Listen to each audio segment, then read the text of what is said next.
The 2018 NBA draft has been a hot topic lately, as it's looking like it might go down as one of the best drafts we've ever seen. So today I wanted to look back and see how different the draft should have been, knowing what we now know. If you guys like the content, smash that like button, smash that subscribe button. Let's try to get 13 likes on today's video, and let's hop into it. We're going to start this off with the number 1 pick, where we've got the Phoenix Suns. They finished with the worst record in the league, had the top odds at the number 1 pick, and landed it. Going into that draft, Deandre Ayton was commonly considered the top prospect. He didn't have the same gap as guys like Zion Williamson or Cade Cunningham this year, but still was the top guy according to public opinion. The Suns were coming off a rough stretch in the draft. They had taken Dragan Bender and Josh Jackson inside the top 5 the last 2 drafts. I really believe we could have seen them go a different direction if there wasn't that fear of messing up, so they decided to stay safe and draft Ayton.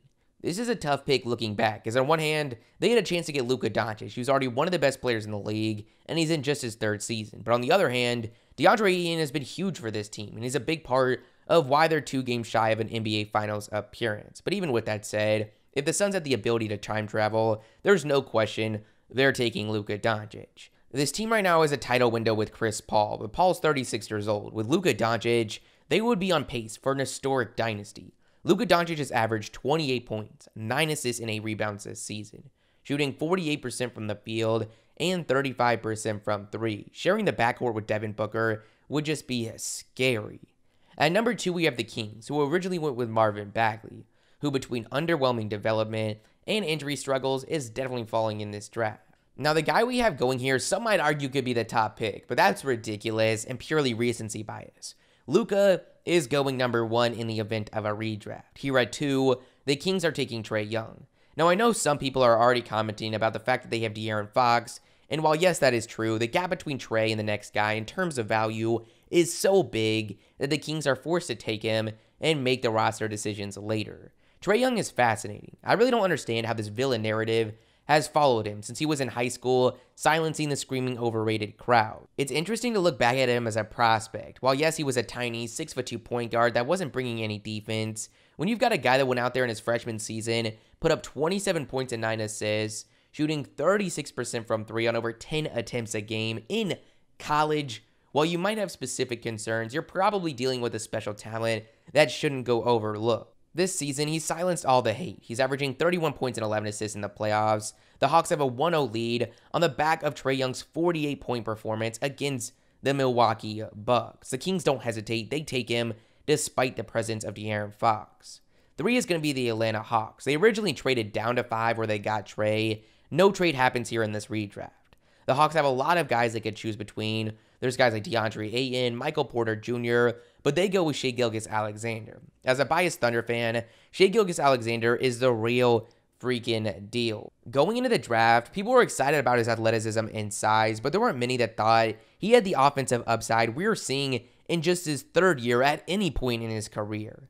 The 6'6" combo guard with almost a 7-foot wingspan has spent time as both a point guard and shooting guard. In the 35 games he played this season, he averaged 24 points, 6 assists, and 5 rebounds, shooting 51% from the field, 42% from 3, and 81% from the line.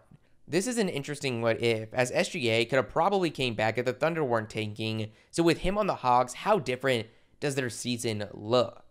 4 is the Memphis Grizzlies. They originally went with Jaren Jackson Jr., who got off to an amazing start in his career, but he is coming off an injury, while other guys have really been stepping up. So while he's a great player, he is going to fall a little bit, and the Grizzlies go with Michael Porter Jr.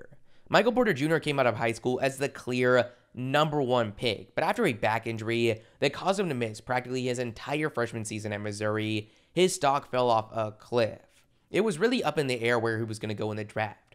Most mocks still consider him a top 10 pick, but he would end up falling to the last pick of the lottery at 14 to the Denver Nuggets.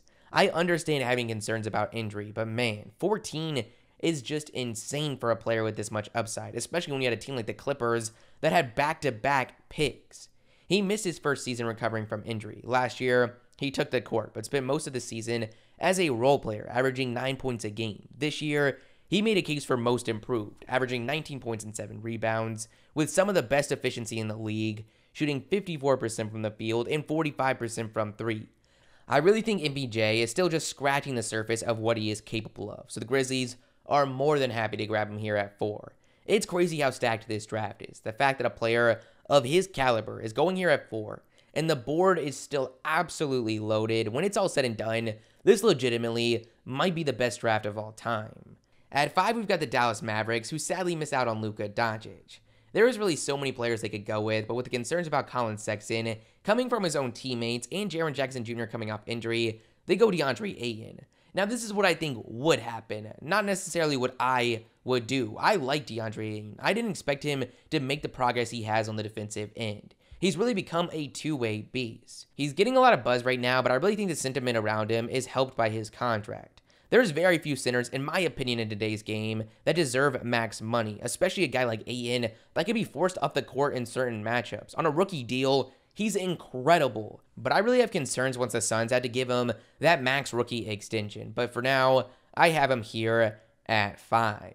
The Magic are at 6, and it's really between Collin Sexton and Jaren Jackson Jr. Man, if Sexton was 6'5", the conversation around him would be so different, but being locked into the point guard position really hurts his value. So they go ahead and grab at Jaren Jackson Jr. He struggled at the end of the season returning from injury, but hopefully with an offseason to recover, he gets back on pace, as before the injury, he looked like a future two-way star, averaging 17 points a game, shooting 39% from 3. Don't cry in the comments below. Ayton, Jaren, and Sexton, they're really close in this redraft. You can rearrange them to whatever preference you have, but here at 7, the Bulls are actually going to get Collin Sexton. Sexton has proven to be a great scorer to this point, averaging 24 points, shooting 48% from the field and 37% from 3.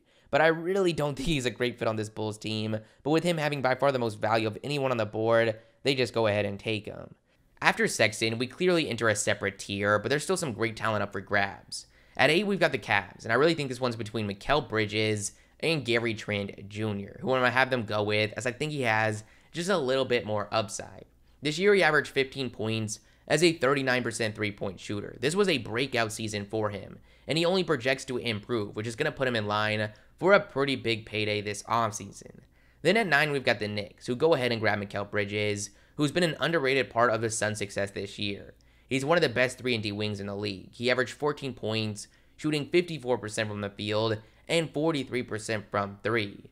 10 is going to be the 76ers, who originally traded out of this pick, but in this redraft, they stay here and grab a guy that originally went undrafted, and that's Duncan Robinson. Now, Duncan Robinson isn't young. He's 27 years old, which could cause him to go further, but given it's the 76ers here at 10, they go ahead and grab him. He's quickly become one of the best shooters in the whole league. Last season, shooting over 8 attempts a game, he shot 45% from 3. This season, he's shooting 41% from 3 on similar volume. His age makes him hard to place, but for now, I'm fine with 10, given, as we said, it's the 76ers here. 11 is the Hornets, and this is where the redraft gets really tough. I do not have a strong opinion on 11 through 14. You can put whoever you want here, doesn't bother me. I guess I'm just going to have the Hornets sticking with their original selection of Miles Bridges. This season, he averaged 13 points and 6 rebounds on great efficiency. I think he's close to a breakout, so the Hornets don't bother to change the pick. The Clippers are up next with back-to-back picks. They go Devontae Graham, Kendrick Nunn. Lastly, the Nuggets, they go Wendell Carter. I really, as I said, do not have strong opinions on these last picks. To get an idea of how tough it is to make a selection, here's who's left on the board. Dante DiVincenzo, Shake Milton, Kevin Huerter, Jalen Brunson, Marvin Bagley, Landry Shamet, Lonnie Walker, Anthony Simons, Mitchell Robinson, Robert Williams, Grayson Allen, and Mo Bamba. It's actually insane how loaded this class is. I'm pretty confident in the order for the top 9, but after that, you could really go with anyone. I want to know your thoughts on who the 76ers, Hornets, Clippers, and Nuggets would take. But with all that said, hope you guys have a great day, and peace.